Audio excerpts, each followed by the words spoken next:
I was already training before I started losing weight.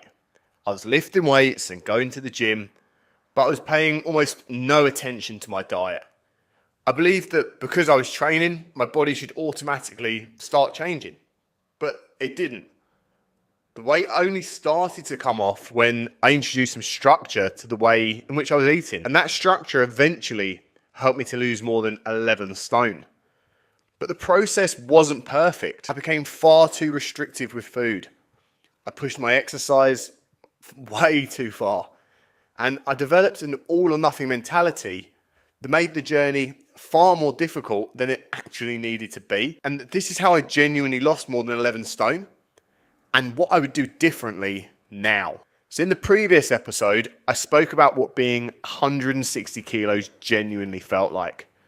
Because it wasn't only the physical weight.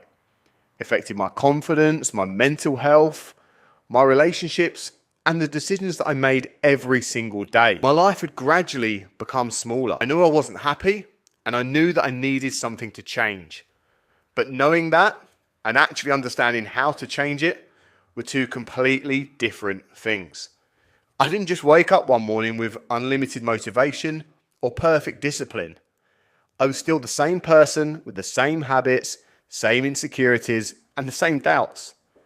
I had to gradually learn what was preventing me from making progress. My transformation didn't just suddenly begin by discovering the gym. I was already training. Weight training was something I was already doing, but I wasn't supporting it with any real structure outside of the gym.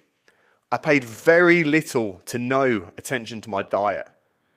There was a huge disconnect between the effort that I was putting in the gym and then the way that I was living during the rest of the day. And because I was training, I felt as though I should be losing weight. But an hour or so in the gym couldn't automatically compensate for everything else. That was one of the first major lessons that I had to learn. Exercise was of course valuable, but training alone wasn't enough to produce the changes that deep down I wanted. I needed to look honestly at the way that I was eating as well. My weight started changing when I introduced some actual structure into my food.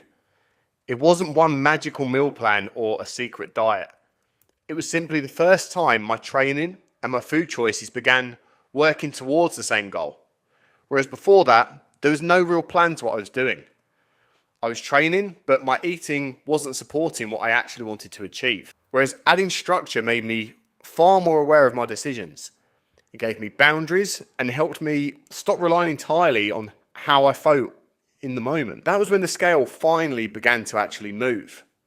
The gym hadn't suddenly just become more effective. I started paying attention to the part of the process that I'd previously ignored. And when you've spent a long time feeling trapped in your body, seeing the first signs of progress is incredibly powerful. For the first time, I had actual evidence that change was possible. The scale was coming down. My clothes were beginning to fit differently, and training started to feel easier and more enjoyable. I could see that the structure I had was actually making a difference, and that gave me confidence, but it also made me want more. And once I saw that eating differently and exercising were actually working, I started believing that doing everything more would produce even better results. And that was where some of my biggest mistakes began. I became too restrictive. I started treating food as something that I needed to control as tightly as possible. If eating less was helping me lose weight, it felt logical that eating even less would help me lose it faster. My food choices started to become increasingly rigid. There was less flexibility and more pressure to get everything exactly right. At the time, looking back, I probably saw that as discipline. But in reality, the truth of it was that it was fear.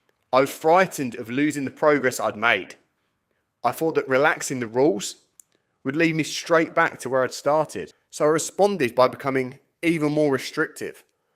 The process was working physically, but the mentality behind it wasn't always healthy or sustainable.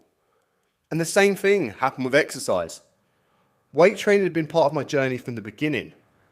But once I became focused on losing weight, it became very easy to believe that doing more exercise must always be better. If one amount of activity was helping, I thought that increasing it would help even more. And exercise stopped becoming about being stronger or enjoying training, and it became another way to chase faster progress.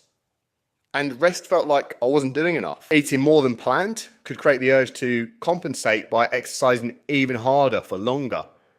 And I was judging my commitment by how much discomfort I could tolerate. I thought that the harder that I made the process, the more successful I would be. But managing a weight loss journey that's more punishing doesn't automatically make it more effective. And it certainly doesn't make it any easier to maintain. It makes it so much harder. My biggest challenge was probably the all or nothing thinking. I was either completely committed or I felt as though I'd failed. There was very little space between those two extremes. A good day meant following everything perfectly, and a difficult day could feel like I'd ruined the entire week. One meal outside of the plan could become much bigger in my head than it genuinely was. And instead of seeing it as one decision, I would treat it as evidence that I'd failed. And that mentality created such huge unnecessary pressure. It made consistency harder because the standard I'd created left almost no room for any sort of normal life. I was successfully losing weight, but I was still learning how to handle the imperfection of everyday life. I didn't lose more than 11 stone because of one perfect diet. And I didn't lose it simply because I trained hard. It came from finally bringing structure to the areas of my life that previously were working against each other. Weight training remained an important part of the process. It helped me become stronger and gave me something positive to work towards that I genuinely enjoyed. But the weight actually started changing when I also became more structured with my food. Those two things began working together. The problem wasn't ever that I didn't care or that I wasn't capable of hard work. If anything, I often pushed myself far too hard. The real challenge was learning how to actually direct that effort in a way that was sustainable. And over time, I began to understand that the most extreme version of a plan wasn't necessarily the most effective one for me. A plan could create real progress, yet it could be impossible to maintain. I didn't need to remove every food that I enjoyed, and I didn't need to make every session at the gym feel like punishment. I didn't need to compensate every time that things didn't go perfectly. I just needed enough structure to keep progressing without making my entire life revolve around it. That meant allowing room for meals out, social occasions, and things that I genuinely enjoyed. And it meant that understanding one meal couldn't undo weeks of consistent effort, and that there was always going to be a way that I couldn't just keep improving. I learned how to return to my normal routine without guilt or punishment. I wasn't motivated throughout the entire journey. There were days when I felt focused and days where I didn't want to do any of it. Of course that's the case. There were periods when progress felt exciting and times when it felt ridiculously slow and painful. But that's normal during any significant transformation. The difference was I gradually stopped expecting motivation to carry me throughout the whole process. And instead, structure gave me something to follow when motivation wasn't there. I didn't have to keep making every decision again from the start. And when something didn't go to plan, I eventually learned that I didn't need to respond by becoming even more restrictive. I just needed to return to what I had been doing before. So eventually, I'd lost more than 11 stone. And when I say that in just one sentence, it makes the process sound far more straightforward than it was. In reality, it was thousands of decisions made across a long period of time. Some were good, some were bad. There were times when my approach was balanced and times where it became far too extreme. There were successful periods, difficult periods, and moments where the whole all or nothing thinking made everything so much harder.